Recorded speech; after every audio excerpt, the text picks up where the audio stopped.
สวัสดีค่ะใครๆก็เข้าครัวนี้นะคะนั่นมีเมนูอาหารง่ายๆมาฝากค่ะนั่นก็คือเมนูเกี๊ยวน้ำค่ะเรามาเริ่มขั้นตอนแรกของเมนูเกี๊ยวน้ำกันเลยค่ะเราจะเริ่มจากการหมักไส้ตัวเกี๊ยวนะคะก็ใช้เป็นหมูสับค่ะวันนี้ใครจะใช้เป็นกุ้งหรือเนื้ออย่างอื่นก็ได้ค่ะแล้วแต่ชอบเลยก็เป็นกระเทียมสับนะคะผักชีสับค่ะพริกไทยป่นนะคะ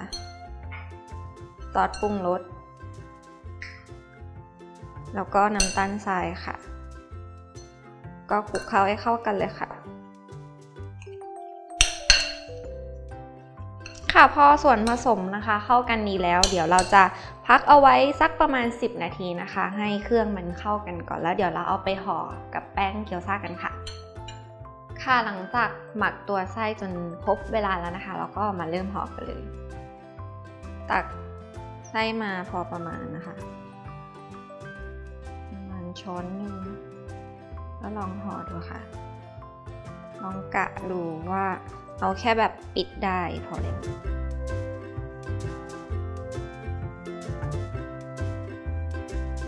สำหรับวิธีห่อนะคะใครจะ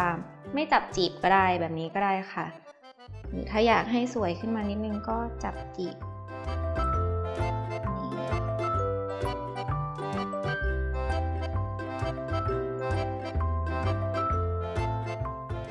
เอาน้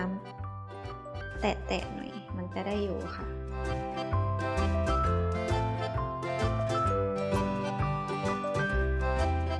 ก็จับจีบไปเรื่อยๆนะคะจนเต็มแผ่น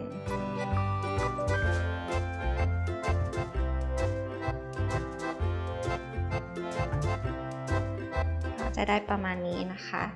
แล้วเดี๋ยวนั้นจะห่อไปเรื่อยๆนะคะแล้วเดี๋ยวเราไปทำขั้นตอนต่อไปกันค่ะหลังจากเราห่อเกี๊ยวเสร็จแล้วนะคะเราก็จะเอามาลวกน้ำกันค่ะ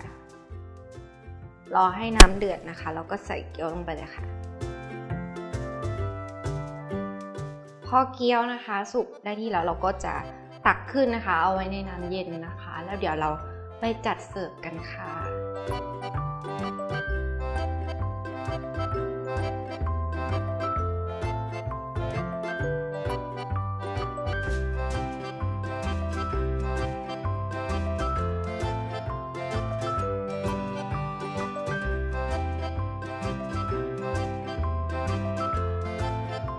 ก็เสร็จเรียบร้อยแล้วนะคะสำหรับเมนูเกี๊ยวน้ำค่ะซึ่งวันนี้เราก็ใช้เป็นแผ่นแป้งเกี๊ยวซ่านะคะก็มีความอร่อยไปอีกแบบค่ะลองไปทำทานกันดูได้นะคะสำหรับสูตรและวิธีการทำค่ะสามารถติดตามชมได้ทาง foodtravel.tv ค่ะสำหรับวันนี้นันไปก่อนสวัสดีค่ะ